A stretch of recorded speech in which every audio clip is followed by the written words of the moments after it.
নমস্কার বন্ধুরা, মৌস কিচেনে সকলকে স্বাগত জানাচ্ছি। আজকে যে রেসিপিটি আমি আপনাদের সামনে শেয়ার করছি সেটি হলো নারকেল দুধের ঝরঝরে পোলাও। এটি আপনারা অতি সহজেই বাড়িতে তৈরি করে ফেলতে পারেন। এটি আপনারা ঠাকুরের ভোগেও ব্যবহার করতে পারেন। ফুলকপির রসা অথবা মটর পনির যে কোনো কিছুর সাথে আপনারা ঠাকুরের ভোগে দিতে পারেন। এই রেসিপিটি যদি আপনাদের ভালো লেগে থাকে তাহলে অবশ্যই লাইক বাটনে গিয়ে লাইক দেবেন এবং আমার চ্যানেলটিকে অবশ্যই সাবস্ক্রাইব করবেন। চলুন দেখি এই রেসিপিটি আমি কিভাবে তৈরি করলাম। এখানে আমি 500 গ্রামের মতো গোবিন্দভোগ আতপ চাল নিয়েছি। চালগুলোকে আমি ভালো মতো ধুয়ে এগুলোকে আমি আধা ঘন্টার জন্য শুকিয়ে নিয়েছি। চালগুলো দেখুন ঝরঝরা হয়ে গেছে। চালগুলোকে ধুয়ে 3বার ধুয়ে আপনারা একটু শুকিয়ে নেবেন। এখানে আমি কড়াইতে 2 চামচের মতো ঘি নিয়েছি। ঘি গরম হয়ে গেছে। এবার আমি কাজুগুলোকে ভেজে নিচ্ছি।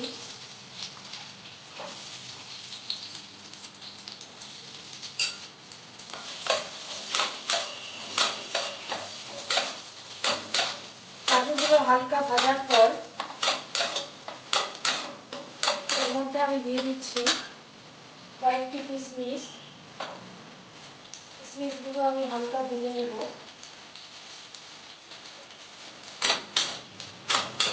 ভেজে আমি একটি বাটির মধ্যে উঠিয়ে নিচ্ছি।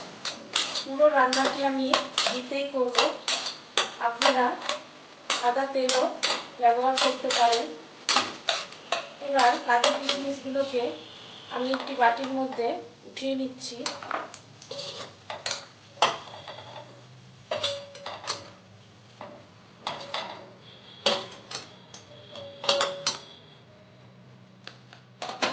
তারপরে আমি এখানে আবার 2 চামচের মতো ঘি দিচ্ছি।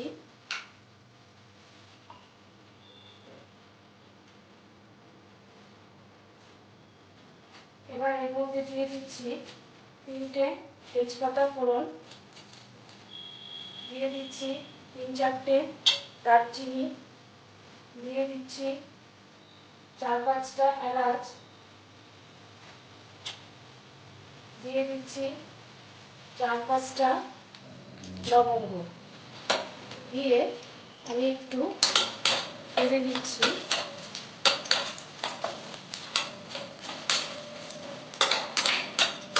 তারপরে এর মধ্যে আমি চালগুলোকে দিয়ে দিলাম। এখানে আমার 500 গ্রাম চাল আছে। গ্লাসে হিসেব করলে 2 গ্লাসের মতো চাল হয়।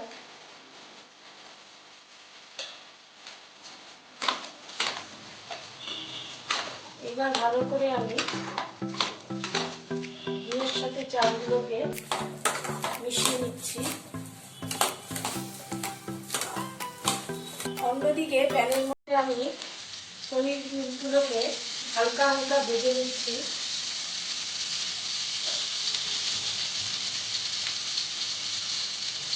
আমি এখানে 200 গ্রামের মতো পনির নিয়েছি।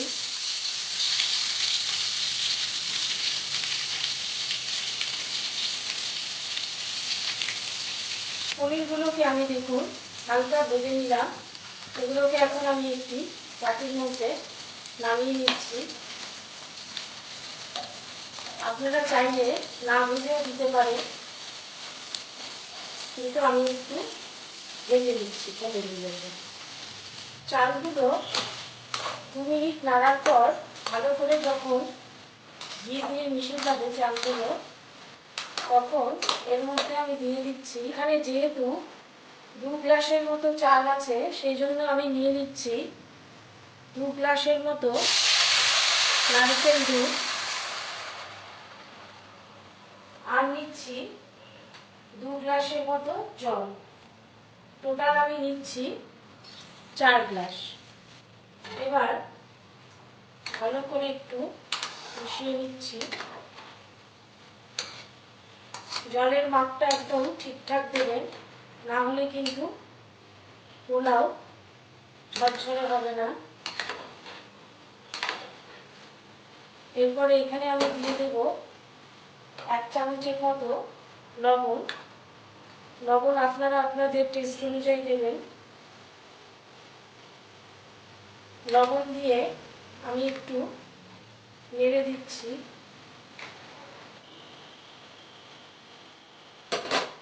তারপরে আমি এটাকে একটু ঢাকা দিয়ে রাখছি 3 মিনিটের জন্য। 3 মিনিট পর আমি ঢাকনিটি সরিয়ে দিলাম। চাল প্রায় আমার অর্ধেক সিদ্ধ হয়ে গেছে। এবার এর মধ্যে আমি দিয়ে দিচ্ছি কাজু কিশমিশ, যেগুলো আমি ভেজে রেখেছিলাম সেগুলো দিয়ে দিলাম।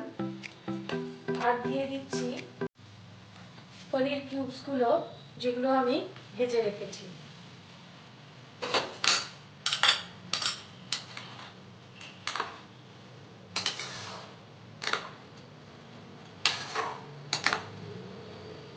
আবারও আমি 2 মিনিটের জন্য ঢাকা দিয়ে রাখছি। 2 মিনিট পর আমি ঢাকনিটি সরিয়ে দিচ্ছি। দেখুন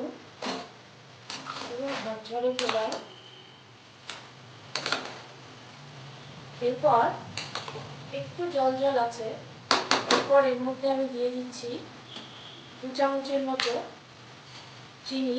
মিষ্টিটাও আপনারা আপনাদের স্বাদ অনুযায়ী দেবেন। এবার দিয়ে আমি একটু নেড়ে দিচ্ছি।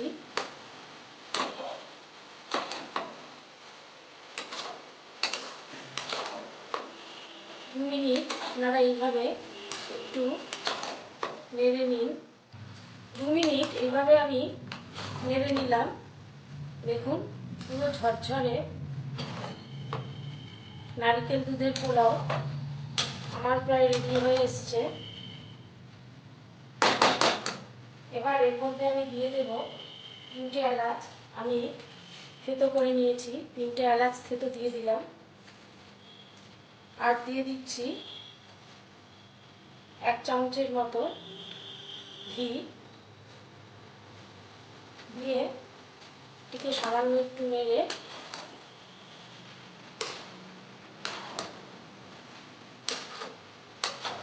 মিডিয়াম আছে আমি 2 সেকেন্ডের জন্য ঢেকে রাখছি। এবার আমি 2 সেকেন্ড পর ঢাকনিটি সরিয়ে দিলাম। দেখুন আমার ঝরঝরে নারকেল দুধের পোলাও তৈরি হয়ে গেছে। এটা একটু যখন আপনারা ঢাকা দিয়ে রেখে দেবেন, দেখবেন একদম চালটা পুরোপুরি ঝরঝরা হয়ে যাবে। এবার আমি একটি বাটির মধ্যে নামিয়ে সার্ভ করছি।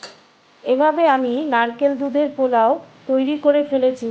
এটি আপনারা গরম গরম চিকেন অথবা মটন কষা অথবা ডিম কষা যে কোনো কিছুর সাথে খেতে পারেন। এই ভিডিওটি দেখার জন্য ধন্যবাদ। ভালো থাকুন, সুস্থ থাকুন।